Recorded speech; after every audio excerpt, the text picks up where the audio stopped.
Well, Coach Seabury, you guys are 12-0-1, and basically, what have you guys, accomplished other than getting off to a fantastic start as far as a team is concerned and coalescing as a team and coming together? Yeah, we're off to a good start, 12-0-1 actually, and it's one of those things we kind of build as we go. I don't think we've played our best to this date, but it's tough. It takes a while to get adjusted to everybody. Get right combinations, right defensive pair, goalies situation, and it's a work in progress. But for the most part, we're gaining confidence as we go, and we're probably our best players ahead of us, I hope, and we'll find that out on Tuesday against Winthrop. But this past weekend we played Duxbury. We played really well. We're a little short-handed, but like I said, our top players are playing really well, and our secondary players are coming along and learning the system and getting better and better and better. So hopefully we can play our best in the next month or so. You mentioned combinations, but one combination you're probably not going to change is that top line, right? Is that pretty much we're not intact? going to change that line at all. They're putting up numbers at a pace that can't be matched at this point. So they play really well together, and they're going to stay together as long as they're healthy. So that's not going to change. Anybody who's going to play us in the futures should know that they're not going to change.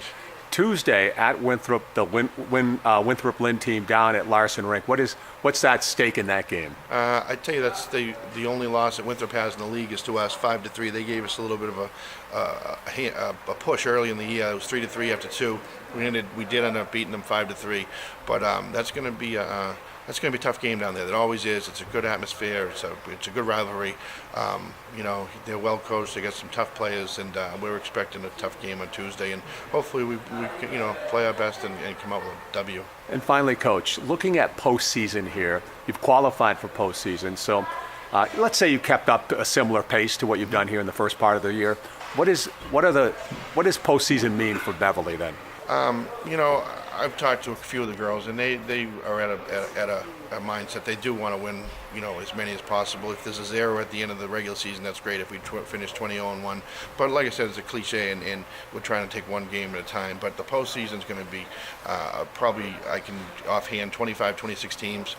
We'll probably be in the top three seedings, and then it's kind of see who we draw, when we draw them, and then like the last few years, just taking it one game at a time and trying to do the best we can. We've got to the final 8, and our expectations this year is final 4 or final 2, and that's where our mindset is, and that's what we're trying to accomplish.